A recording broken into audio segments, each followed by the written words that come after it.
Class में हम 7 chapter का कुछ 12 क्वेश्चंस डिस्कशन किए थे। आज हम 30 नंबर से डिस्कशन करेंगे। कुछ 70 क्वेश्चन था 7 चैप्टर का एसएसटी का। So first question is, at what age Gautam Buddha left his home? At what age Gautam Buddha left his home? कितनी एज में गौतम बुद्ध ने अपने घर को छोड़ा? तो उनका एट द एज ऑफ 29, उनको जब 29 एज हुआ था तब वो अपने घर छोड़कर चले गए थे। Why he left his home? Why he left his home? वो अपने घर क्यों छोड़ कर गए थे? To find the way to end sufferings. तो उन्होंने जो देखा था, कुछ दुख देखे थे, ओल्ड मैन देखे थे और एक डेड बॉडी को 4 लोग लेके जा रहे थे, उनको देखे थे। तो वो जो सफरिंग्स था उसको कैसे समाप्त करें? To find the way to end sufferings, suffering को एंड करने के लिए कौन सा मार्ग हमें चाहिए, कौन सा मार्ग हम अपनाएंगे? तो उसको ढूंढने के लिए वो अपने घर छोड़े थे। उनको वो सत्य को प्राप्त करने के लिए वो घर छोड़े थे। What did Gautam Buddha teach us? Gautam Buddha ने हमें क्या शिक्षा दी? What did Gautam Buddha teach us? Gautam Buddha taught us the principles of the Four Noble Truths and the Eightfold Path to attain Nirvana. Gautam Buddha taught us the principles of the Four Noble Truths, जो 4 noble truth था वो हमें सिखाए। And the 8fold path, अष्टांगिक का path जो था, to attain nirvana, nirvana और मोक्ष, उसको प्राप्त करने के लिए जो 4 नोबल ट्रूथ था और 8fold पाथ था वो हमें बताए। What is great renunciation? What is great renunciation? और महाविनिष्क्रमा in the life of Buddha. What is great renunciation और महाविनिष्क्रमा in life of Buddha? Buddha cut off his long locks, abandoned his royal robes and wore an ascetic's robes and retreated into the forest. This is called Mahabhinishkramana in the life of Buddha. क्या था? Buddha cut off his long locks, abandoned his royal robes and wore an ascetic robe and retreated into the forest. This is called Mahabhinishkramana in the life of Buddha. Buddhadev क्या थे? वो princely life deserve करते थे और वो spend करते थे। उनका लाइफ स्टाइल प्रिंस जैसे, प्रिंस ही तो थे और वो लाइफ को वो छोड़ दिए। रॉयल रोब, वो राजकीय वेशभूषा, उसको भी छोड़ दिए। एक कॉमन पीपल जैसे वो अपना रॉब्स और जो क्लॉथेस था, रॉयल क्लॉथेस नहीं था, वो एक कॉमन पीपल जैसा क्लॉथेस पहने और जंगल में चले गए। उसी को महाविनिष्क्रमा कहते हैं। उनके लाइफ का महाविनिष्क्रमा, बुद्धदेव के लाइफ का। क्वेश्चन नंबर 7 पर चलते हैं। Why did he become very lean? वो दुबले पतले क्यों हो गए? Why did he become very lean?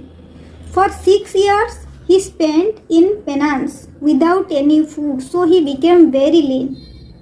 वो जो 6 साल अपने मेडिटेशन और वो जो ढूंढने चले थे ट्रूथ फॉर फोर पाथ, जो नोबल 4 ट्रूथ्स और 8folded पाथ, और सफरिंग को एंड करने के लिए जो वो ढूंढने के लिए अपने घर छोड़े थे, वो 6 साल वो जंगल में भटके रहे। उसी समय उनको खाने के लिए कुछ नहीं मिला था, इसीलिए वो बहुत दुबले हो गए थे। Why did he become very lean? For 6 years he spent in penance without any food, so he became very lean. Where did he sit? वो कहाँ पर बैठे जाकर? He sat under a people tree in गया, गया नामक स्थान में वो एक पीपल ट्री के नीचे बैठे। पीपल ट्री के नीचे। Where did he sit? Under a people tree. The supreme knowledge which Buddha got after deep meditation is called dash. Deep meditation के बाद उनको जो मिला वो क्या था? Enlightenment.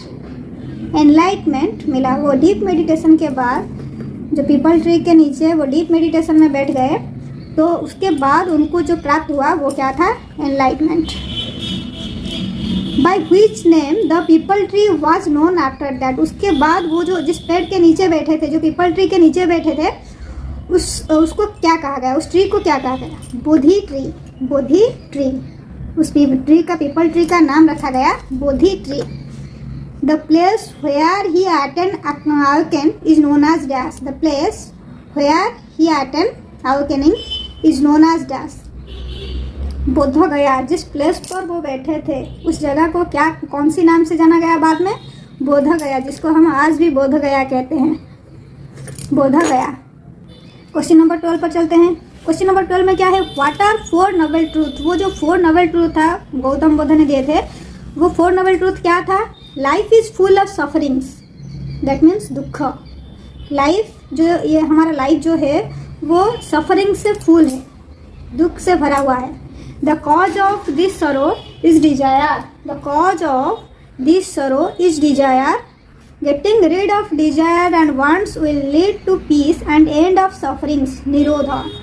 We can get rid of sufferings by following the noble 8-fold path जो अष्टमार्ग है, and right living मार्ग। तो वो 4 नोबल ट्रूथ क्या था? एक था life is full of sufferings, that means दुख। The cause of this sorrow is Dzire, वो दुख का कारण क्या था? डिजायर मतलब इच्छा। मन में अगर कुछ इच्छाएं आता है तो उस इच्छाएं को फुलफिल करने के लिए हमें बहुत सारे काम करते हैं, लेकिन जब वो फुलफिल नहीं होता है तो हमारे मन दुख से भर जाता है। Getting rid of desire and wants will lead to peace and end of sufferings. अगर उस इच्छाओं को हम त्याग देंगे तो वो सारे दुख भी चले जाएंगे। We can get rid of sufferings by following the noble eight fold path, और वो जो अष्टमार्ग था उसको भी फॉलो करना पड़ेगा हमें। What are the noble eight fold path? जो 8-फोल्ड पाथ था वो क्या था? Eight fold path,